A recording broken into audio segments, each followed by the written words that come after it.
మీ business ఏదైనా మీ ఊర్లో promotion చేయాలంటే అది సుమన్ టీవీతోనే సాధ్యం. ఇప్పుడే సంప్రదించండి. నమస్తే. సో యాక్చువల్గా సుమన్ టీవీలో రీసెంట్గా ఒక ఇంటర్వ్యూ అయ్యింది. మా క్రాంత్ అన్నది మీ అందరికీ తెలుసు. ఈ నల్గొండ, వరంగల్, ఖమ్మం పట్టభద్రుల ఎమ్మెల్సీ బై ఎలక్షన్స్ ఏవైతే ఉన్నాయో దానికోసం పోటీ పడుతున్నారు ఆయన కూడా. సో ఆయన ఇంటర్వ్యూ చూసిన తర్వాత కొంతమంది నాకు ఫోన్ చేశారు అనమాట. మీ ఆఫీస్లోనే పనిచేస్తారు కదా అన్న, ఏంది అసలు సంగతి, నిజంగానే సపోర్ట్ చేస్తుర్రా ఎర్రబెల్లి దయాకర్ రావు సారు అని చెప్పేసి కొంతమంది అడుగుతున్నారు. నాకు కూడా అదే డౌట్ ఉంది.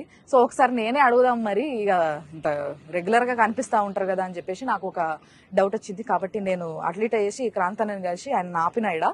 సో అడుగుదాం మనమే. అన్న ఏందన్నా ఇది, అసలు ఎంత టాక్ తెలుసా మీ పైన? అందరు చాలా మంది నిజమా, ఇది నిజమా, నిజంగా చెప్తురా లేకుంటే ఉత్తి ఏమైనా హైప్ క్రియేట్ చేస్తురా అని అడుగుతున్నారు. సో ఎర్రబెల్లి దయాకర్ రావు సార్ మీకు నిజంగా సపోర్ట్ చేస్తారా? తప్పకుండా సార్. ఇప్పటి వరకు కూడా నేను దరిదాపు ఒక 18 years నుంచి నేను సార్ ఎంబడి ఉంటానా. సార్ కి ఫాలోవరు. సార్ అంటే నాకు అభిమానం, పిచ్చి, ప్రేమ. ఎందుకంటే సార్ చాలా మంచోడు.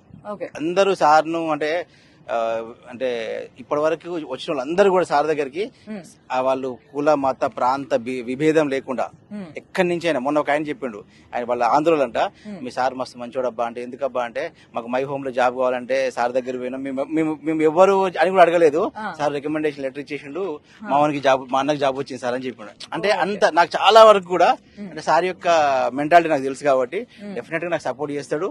నేను రెగ్యులర్ గా టచ్ లో ఉన్నప్పుడు నేను రెగ్యులర్ గా పోయి కలుస్తా కదా సార్ని.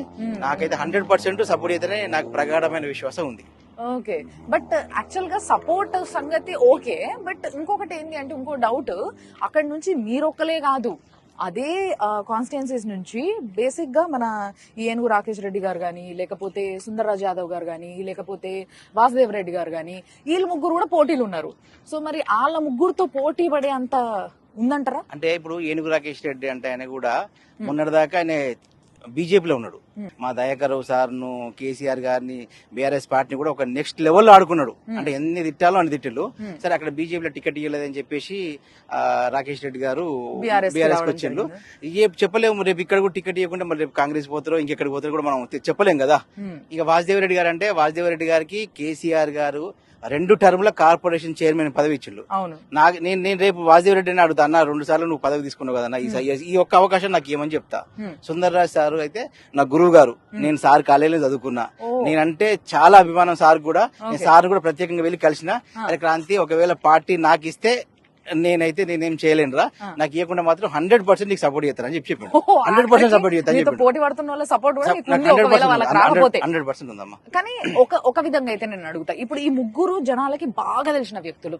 సో ఈ ముగ్గురు విషయంతో, అంటే ఈ ముగ్గురుతో పోలిస్తే, పోటీలు ఉన్నారు కాబట్టి ఈ ముగ్గురుతో పోలిస్తే మీకున్న ఎలిజిబిలిటీస్ ఏంది, మీరేం చేయగలుగుతారు? నాకు ఒకటే ఎలిజిబిలిటీ ఏంటంటే, నేను ప్రజలలో ఉన్నా. ఇంకోటి ఏంటంటే, ఫస్ట్ నుంచి కూడా నేను 2014లో నేను ప్రత్యక్ష రాజకీయాల్లో ఉన్నా, వీళ్ళందరూ పరోక్ష రాజకీయాల్లో ఉన్నారు. ఎప్పుడైనా ఇప్పుడు రాకేష్ రెడ్డి గారు ఏ రోజు కూడా ఏ ప్రత్యక్ష రాజకీయాల్లో లేవలేదు, గెలవలేదు. ప్రజల నాడి, మీరు నిజంగా కూడా ఎట్లా అంటే, ప్రజల నాడి తెలుసుకోవాలంటే మనం గ్రామాలలోకి వెళ్ళాలి. నేను ఊరోని కాబట్టి నాకు ఊర్లో సమస్యలు అన్ని తెలుస్తాయి.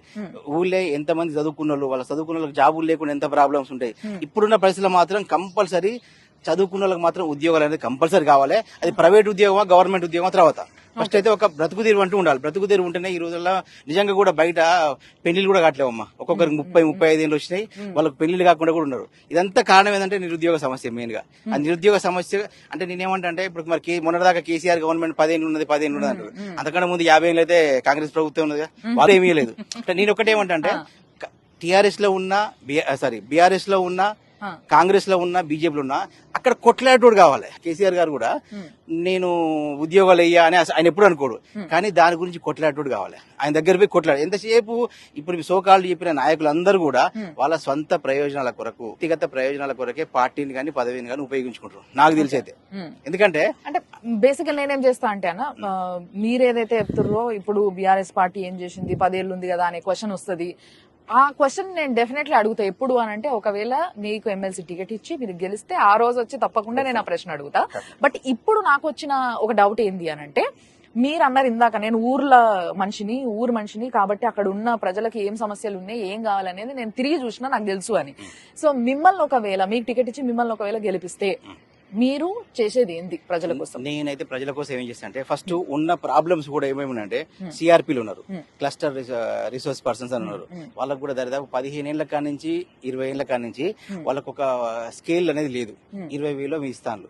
అరే వాళ్ళు ఏం తప్పు చేసిందండి, అందరికీ పర్మిట్ చేసిండు అంటే వాళ్ళ తరఫున కొట్లాడటం లేడు. తర్వాత జేపీఎస్ ఉన్నారు, యూనియన్ పంచాయత్ సెక్రటరీస్, వాళ్ళకు కూడా మొన్న ఒక ఇంకా సగం మంది గాలే, వాళ్ళకు కూడా ఏం చేయలేదు అంటే వాళ్ళకు కూడా కాలే, కొంతమంది అయినాయి. మరి దానికి చీఫ్ గా ఎర్రబెల్లి సారే ఉన్నా కూడా అదే చెప్తున్నా, వాళ్ళ నుంచి కరెక్ట్ రిప్రజెంటేషన్ లేదు. వాళ్ళు వెళ్ళి ఇప్పుడు ఎవరైనా ఎర్రబెల్లి సారే సంతకం చేయాలంటే ఆయన ఒక రాజు చేసేస్తారు కావచ్చు, కానీ దానికి కొన్ని ఫార్మాలిటీస్ ఉంటాయి కదా. ఆ ఫార్మాలిటీస్ లను సార్ కొన్ని నిబంధనలు ఉంటాయి. నిబంధనలు అనేది మనం పెట్టుకునే, వాటిని కొంచెం సడలింపు చేయాలని చెప్పేసి కన్సర్న్డ్ ఆఫీసర్స్ గానీ వీళ్ళు ఇక్కడి నుంచి కూడా ఇప్పుడు ఎవరైనా మన ప్రాబ్లం, మన కడుపు నొప్పి ఇది ఉందని చెప్తే డాక్టర్ మంచి మంది ఇస్తాడు. ఆ ప్రాబ్లం చెప్పేటోడు ఎవరు లేరు. ఇప్పుడు కూడా నేను కేసీఆర్ గారికి నేనేమనుకుంటా అంటే ఆయన కరెక్ట్ చెప్పేటోడు ఎవరు లేరు అనుకున్నా. నా వ్యక్తిగతంగా చేస్తా, నేను ఖచ్చితంగా వాళ్ళ కొరకు కొట్లాడతా. ఎందుకంటానంటే సిఆర్పీలు ఉన్నారు, జేపీఎస్ ఉన్నారు, ఇప్పుడు టీచర్లు కూడా వాళ్ళకు కూడా చాలా ప్రాబ్లమ్స్ ఉన్నాయి. నేను ఎందుకంటే మా ఫ్యామిలీ అంతా టీచర్లే, మా అక్క, మా బావ, మా తాతయ్యలు అందరు టీచర్లే. నేను కూడా టీచర్ ట్రైనింగ్ కూడా చేసిన, టెట్ క్వాలిఫై అన్ని చేసిన. మన ప్రాబ్లం ఏమైతుందంటే నేను అడిగిన మొన్న మా బావ కూడా టీచరే, నేను అడిగిన అసలు ప్రాబ్లం ఏంది అంటే అసలు మీకు టీచర్ ప్రాబ్లం అంటే ఎంతసేపు వాళ్ళ టీచర్ల నుంచి ఎన్నుకున్న ఎమ్మెల్సీలు వాళ్ళ వ్యక్తిగత ప్రయోజనాలను చెట్టును చూసి కాయలు అమ్ముకుంటారు. మా దగ్గర ఇంతమంది టీచర్లు ఉన్నారు, వీళ్ళందరూ ఎదుగుతున్నారు అని చెప్పేసి వీళ్ళ సొంత ప్రయోజనాలు అంతే తప్పించి టీచర్ల గురించి ఏనాడు ఏ ఎమ్మెల్సీ కొట్లాలే. అవి కాకుండా నేను చూస్తాను. ఇప్పుడు మీకు ఒక ఐడియాలజీ ఉంది దానిపైన, అంటే మీకు సొంత ఐడియాస్ ఉన్నాయి, మీరు ఏం చేయాలన్న ఒక ప్లాన్ కూడా ఉంది మీ దగ్గర. బట్ దానికన్నా ముందు ఇంతసేపు మీ సొంత పార్టీలో ఒక టికెట్ కోసం ఎవరైతే కుస్తీ పడుతున్నారో, పోటీ పడుతున్నారో వాళ్ళ గురించి మాట్లాడుకున్నాం. బట్ ఒకవేళ మీకు టికెట్ ఇచ్చినా కూడా అపోనెంట్ గా కాంగ్రెస్ పార్టీ నుంచి తీన్మార్ మల్లన్ ఉన్నాడు. సో తీన్మార్ మల్లన్ అయితే అందరికి తెలిసిన వ్యక్తే. మరి ఈయన పోటీలో దిగుతాడు, మరి ఈయనతో పోటీ ఎట్లుంటది అనుకుంటున్నారు? నేను అదే చెప్తాను. ఇప్పుడు నాకు తీన్మార్ మల్లన్న గానీ, రాకేష్ రెడ్డి గారు గానీ, వాసుదేవ్ రెడ్డి వీళ్ళందరూ నా దృష్టిలో అందరూ ఒక్కటే. వీళ్ళు ఎప్పుడు ప్రత్యక్ష ఎన్నికలు ఎప్పుడు వీళ్ళు ఎక్కడ ఏ ప్రజల గురించి వీళ్ళు ఏం చేసి చెప్పు, వీళ్ళు ఏ ఒక్క రోజు కూడా వీళ్ళకు గ్రౌండ్ లెవెల్ రిపోర్ట్స్ తెలియదు. ఎంతసేపు నేను కూడా హైదరాబాద్ లో ఉంటా, హైదరాబాద్ లో ఉన్నంత మాత్రం నాకైతే తెలుస్తుంది నేనేం అనుకోను కదా. ఎప్పుడైతే ప్రజలలో ఉంటారో ప్రజలకు పోయినప్పుడే మనకు దాని యొక్క ప్రాబ్లమ్స్ తెలుస్తాయి, ఏం ప్రాబ్లమ్స్ ఉన్నాయి ఏంటి అనేది. ప్రత్యక్ష ఎన్నికలలో ఎవరు గెలవలేదు, అదే చెప్తాను. ప్రత్యక్ష ఎన్నికలు గెలిచినప్పుడు ఇప్పుడు నేను ఒక ఎంపీటీసీ చేసిన, ఒక ఎల్ఐసి ఏజెంట్ చేసిన, ఒక మీడియాలో పనిచేసిన, ఒక టీచర్ గా పనిచేసిన, ఒక ట్రస్ట్ వాళ్ళ కూడా ఒక మెంబర్ నేను. Telangana recognised schools management association ఉంటుంది. చిన్న ఏంటంటే అన్న, నీ ఎక్స్పీరియన్స్ తో పాటు నీకు మంచి కనెక్షన్స్, రిలేషన్స్ ఉన్నాయి చాలా మందితోని.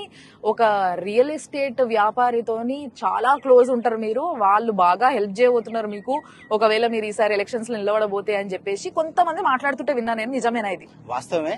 నాకు చాలా మంది, నాకు దరిదాపు హైదరాబాద్ లో ఉన్న, నేను ఈనాడులో దరిదాపు 2001 నుంచి నేను ఈనాడులో పనిచేసినప్పుడు అన్ని హెల్త్ సెగ్మెంట్స్ అంతా నేను చూసేది, రియల్ ఎస్టేట్ కంపెనీస్ చూసేది. దాంట్లో కూడా అందరూ నాకు హెల్ప్ చేయాలని లేదు. నేను ఇప్పుడు కూడా చాలా మంది ఏంటంటే నాకు దేశ విదేశాల నుంచి కూడా ఫోన్ చేస్తున్నారు, అరే క్రాంతి నువ్వు నిలబడరా, నువ్వు నీలాంటి కావాలరా నాయకుడు. ఎందుకంటే ఎవడున్నా కూడా వాళ్ళ సొంత ప్రయోజనాలను చూసుకుంటారు తప్పించి, వాళ్ళ బిజినెస్ చూసుకుంటారు తప్పించి ప్రజలకు ఎవరు చేసేవాడు ఎవరు లేరురా, నీలాంటి నిలబడి తప్పకుండా అయితే. నాకున్న రియల్ ఎస్టేట్ వ్యాపారం కూడా కొంతమంది ఉన్నారు, డెఫినెట్ గా వాళ్ళు సపోర్ట్ చేస్తానని చెప్పి, కానీ నేను వాళ్ళ పేరు చెప్పదలుచుకోలేదు. ఎందుకంటే మళ్ళీ వాళ్ళకి ఏమైనా ఇబ్బందులు అయితే అని చెప్పి. నేను గెలిచినాక డెఫినెట్ గా వాళ్ళ ముగ్గంటే నేను ఫస్ట్ వాళ్ళతోనే నా ఇంటర్లో వాళ్ళనే కూర్చోబెట్టి మాట్లాడిపిస్తా. డెఫినెట్లీ అన్న, అంటే ఏదేమైనా గానీ ప్రజలకి మంచి జరుగుతుంది, ప్రజలకి మంచి చేసే నాయకుడు ఎవరైనా సరే, అది మీరైనా కావచ్చు, అసలు నాకు తెలియని వాళ్ళు, సంబంధం లేని వాళ్ళు అయినా సరే, నేను తప్పకుండా వాళ్ళకి సపోర్ట్ చేస్తా. సో ఒకవేళ మీరు నిజంగా ప్రజలకి మంచి చేస్తారు, చేసే ఆలోచనలు ఉన్నాయని కనిపిస్తుంది, కానీ చేస్తారు రేపు అన్న విషయం కూడా నాకు ఎప్పుడైతే కన్ఫర్మ్ అవుతుంది అప్పుడు డెఫినెట్లీ నేను కూడా సపోర్ట్ చేస్తా. Thank you and all the best అన్న. All the best. అదే అన్నట్టు చూసారు కదా. సో అన్నతోని ముచ్చట కొంతమంది నాకు ఫోన్ చేసి అడుగుతా ఉన్నారు అనమాట, ఏమి నిజమేనా అని. సో అందుకోసమే ఈ లొల్లెంత ఎందుకు, ఊకే వాళ్ళు నాకు ఫోన్ చేసుడు, ప్రతి ఒక్కరికి చెప్పుడు ఫోన్ ఎత్తి. అందుకోసమే నేను ఇక అన్నకి ఒక చిన్న ముచ్చట మాట్లాడదాము అని అంటే అన్న నిలబడ్డారు. సో అన్ని విషయాలు క్లారిటీ ఇచ్చేసిన కదా, ఇది చూసేయండి.